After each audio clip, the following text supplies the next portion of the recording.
cordiales a los televidentes, a los que están viendo este video, un video de recuerdo. Y para mí es un orgullo de tocar con Luis Buleja, con Mati de Cupio, con Félix Gil de Cupo, también con Raúl Puro de Baicahuacho, descendiente de una gran estirpe de grandes artistas, con mucho cariño, un mix de guaynos de antaño, unos guaynos pues, que de repente a veces un poco olvidados, pero que siempre perduran en la memoria del pueblo.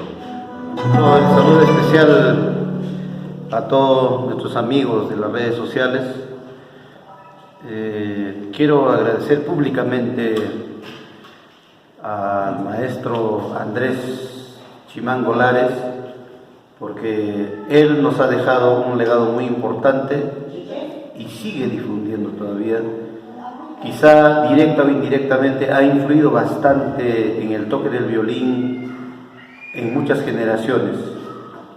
Al igual que mi persona, soy un admirador del maestro Chimango Lares, de igual manera del maestro Félix Quispe Zaire, mi maestro en arpa, el popular Ducucha.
Muchísimas gracias, maestro Andrés, muchísimas gracias, papá Duco, y este mix compartido con papá Andrés Chimangolares y mi persona Luis Buleje de Puquio.